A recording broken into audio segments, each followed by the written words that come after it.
How you guys doing? Good. All right. Nice. Very nice. Now, Anthology has just been released a couple days ago to the public, and I was wondering how the audience response has been while you've been playing live. It's been much better. Yeah, I think it got cranked up a notch just within the last couple of days, but it's been good.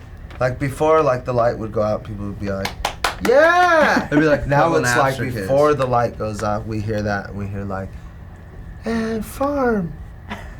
So it's like been a lot better. Did you have a particular show that has been the best so far? Well, there's only been. Last night could have been like one of our best shows. Like we toured with Linkin Park and Taproot before this Orgy, Spineshank, and Tin Fed tour, and last night was pretty good considering like kids were really responsive to, you know, I'd look down and see like, you know, 2 to 3 times as many kids like singing the words. It's kind of cool. They only had like one day basically to go home and kind of nerd out on it, and they did. That's really cool.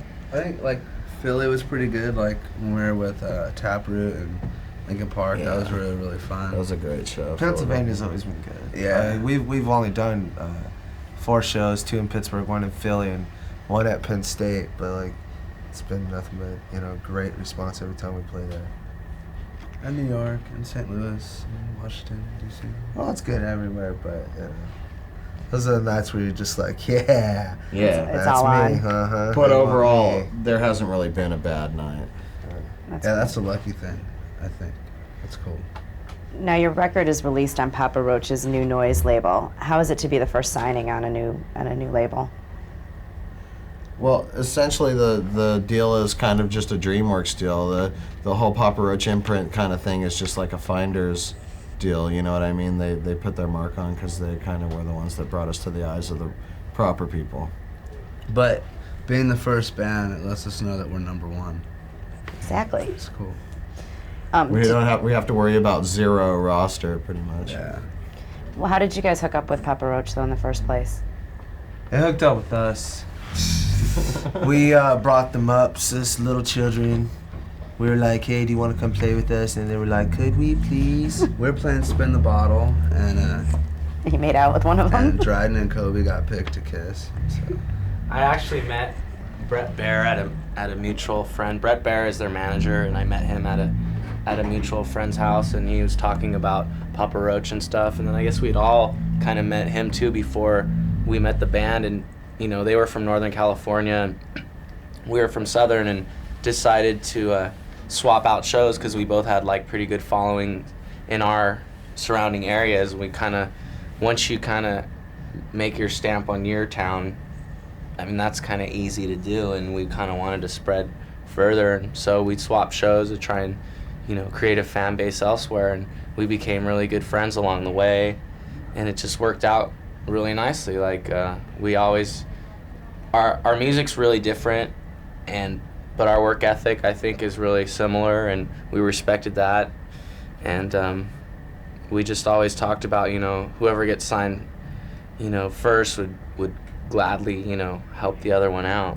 and vice versa. So I wish I had a videotape of the day that they played at the Blue Castle with us. Yeah. This is a little dive bar held about 30 people. And we like set up on the floor in between Dave was all sick. Pool tables and bar stools. I think we paid Papa Roach like $75 or something.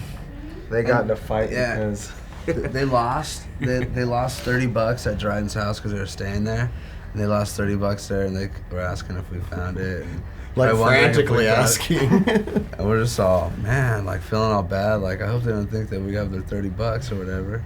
And now here, like They don't really need $30. $30 anymore. Now I'm Remember, it was hitting them co- up for $30. It was kind of cool because I remember I remember I'd never really seen anyone beat themselves up during a live show. Like, and Kobe was punching himself in the face, and I just thought that was the craziest thing I'd seen since Iggy Pop or something. You know? How long ago was this? A few years. 3 years ago, 3.5 years ago. Did you ever think that you were going to be at this point by now? Yeah. We did, but we didn't think they would be. Really? Can you tell me? We were just like, oh yeah, we're going all the way. Those Papa Roach guys, no way in hell. Yeah, right. Can you tell me a little bit about the inspiration behind your single Movies? No, we can't do that. Not right now. Some dumb girl. There was more perspiration than inspiration. That kind of song kind of took a while to be laid out. I remember the song was pretty much laid out. I had a couple of like ideas, but nothing a strong chorus. And then Ty came to me with like the first line to the chorus, "I want you to be free," and then for some reason, like I don't know how I tied the movies thing into it, but once movies was in there, I tried to think of every like punny thing that had to do with cinema and love. Not really it's like a breakup song, I guess, but on a happy note. So How did the video turn out for movies? Was it Which one? the movies? No, but which one? The first Oh, one. how many did you do? The second one, good. Oh, We really? did 2 videos. We did one in 18 hours and it was gay. And we did the second one in 3 hours and it's really good. Which So, one are they using? Marco Ciega did the 3-hour video, and it's pretty cool. I guess M2 is playing it right now, and hopefully, you know, we'll be up there with Christina Aguilera on the main channel someday. Oh, yeah, dude. Yeah, St. Christina. Now, there's a lot of wordplay and puns involved in your lyrics and in your titles, even with your albums. Tell me about your use of these elements. We've always just been like everyone in this band kind of has the same kind of sense of humor, and lyrically it's just whatever goes, right? I mean, I just try and write about personal stuff, but more in the sense like that everyone could relate to, like the dumbest terms make them, you know, make them witty, or the most played out terms, like we have a song Sticks and Stones and everyone's heard that phrase, but if you could twist it in your own little way and make it new, then it's good. So we try and do that. I read a lot of your songs were written during a breakup. Is writing a form of therapy for you? It's just, I think I'm always breaking up, so I guess there's no other time to write except when you're living, so I'm always breaking up. Like a cell phone with bad service. Yeah. You know he's breaking up. I like the juxtaposition of your song Whisper. It has a really soft title, but it's a really heavy song. How did that come about, naming it Whisper? We were doing like a showcasing thing in LA. We were playing at the Viper Room for like a couple weeks in a row, and we played for just about every label. And they all didn't sign us, didn't want us. And like the whole time we were there, like it'd be in there like watching us play, it'd only be like a few people in there. And so they'd like be like saying, so, hey, you know, like while we were playing and all that. So, and they probably weren't whispering. They're probably like, if we would have stopped real quick, we probably could have heard what they're saying. But That'd have been great. We should have done that. But they were probably saying, hey, these guys are cool, but their image is kind of stinky, and how are our marketing people gonna do this? And we're in the business of selling posters, not records. Yeah. Who cares about the songs? Terry actually came to the, came with the idea to me, like maybe sing about, some of the troubles we've been having with these showcases, and we were driving in the car and talking about how we'd pay $1 million to hear what these people were actually whispering about, and that's kind of how it came about. Oh! Someone ate the fart. I guess it was one of the cameramen or Mike or you. I don't know. That was all like Dryden, I read Attitude is your favorite song on your website. I read that. Is that still the same, or do you have a different one that you like to play live? Yeah, we don't ever play Attitude live because it's just not like that much. We do though. Yeah, we do, but I mean, with these sets, like we're playing with Orgy and Linkin Park and kind of heavier crowds. The kids seem to like heavier music. Not that, I mean, we should do what we want to do. At the same time, we're a baby band. We don't want to. Those kind of songs you think you have to be familiar with first before you go out and hear them live. They're more songs like you hear on the record and you're like, oh, this is such a good, mellow song, like. And then you take it to the stage. So I think it's more something we'd like to save for like our own fans, not, just to bring it out. We have a friend, Jair, who comes out and plays like percussion with us on the song live. So it's really cool. Like when we do get to play, like we're gonna do it, I think in Miami and our Florida dates on the Raid the Nation tour, and it's gonna be like a total treat for us and hopefully everybody else. We're gonna really get into our Latin roots there.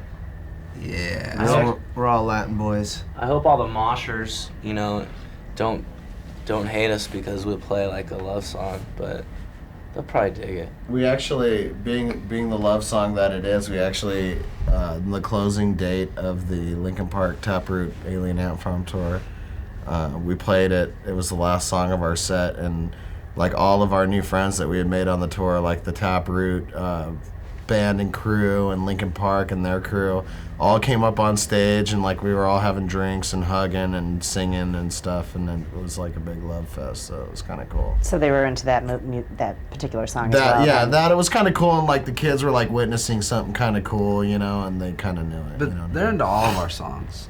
They like them all. Now, your first record, Greatest Hits, has a humorous title. Does humor play a role a lot in your writing too?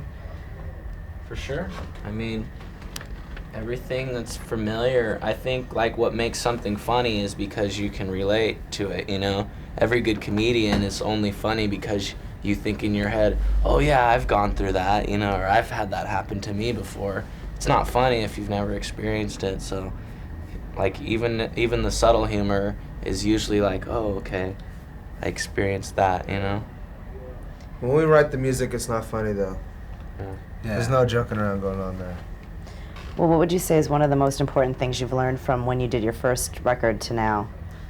Take a little bit more time, and you get to juice things up, and it feels good. And How much time did you take for this one?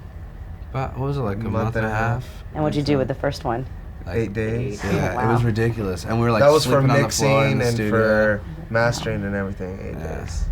And then we had to do like midnight missions with Yeah. my friend Miguel. Like we did like 8 days, and then we had to go like twice and do it in the middle of the night. He snuck in, and like they had like the whole board taped off. You can't touch it.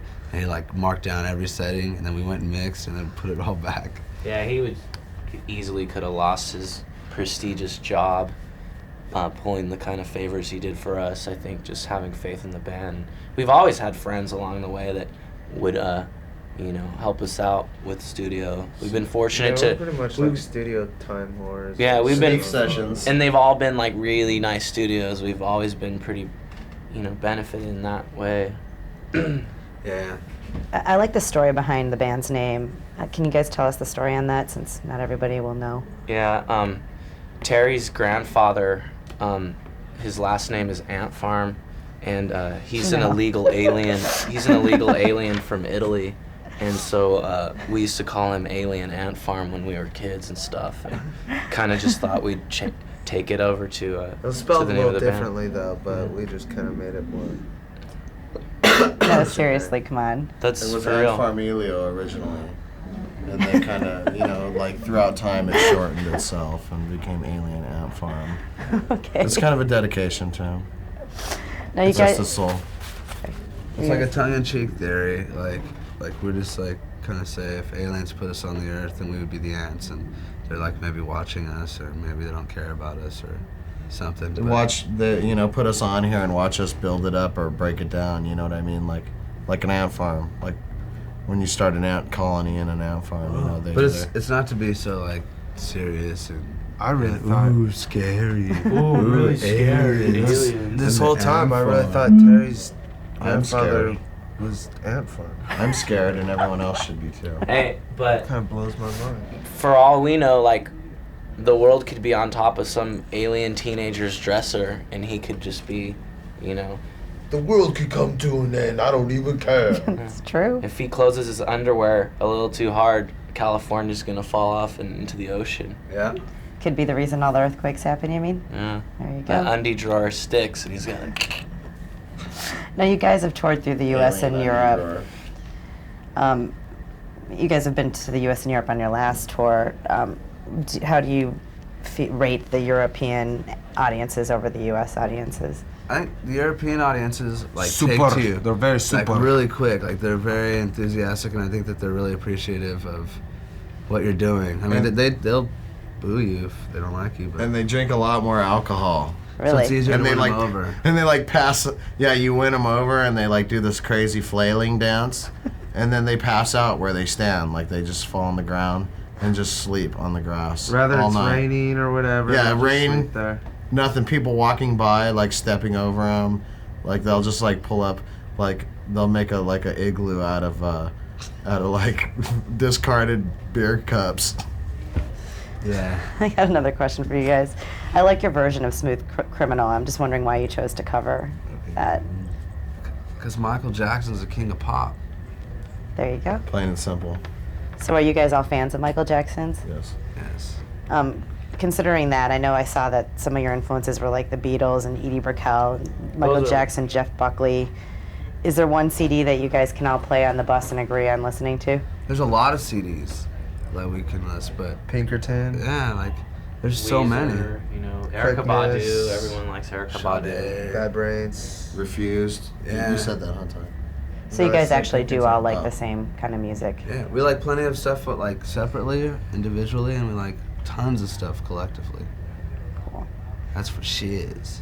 Well, you Oh. guys, I'm sorry, go ahead. Oh, no, forget it, whatever. We don't like what Jason likes. That's the only thing. There's a- our Weasel Tech. He likes bad stuff. Yeah, he likes horrible music. We're not going to say what kind of music, but it's just not But one good. of our other techs is in a band called Skull Effers. I don't know if you can curse on here or not, but we'll just Go say ahead.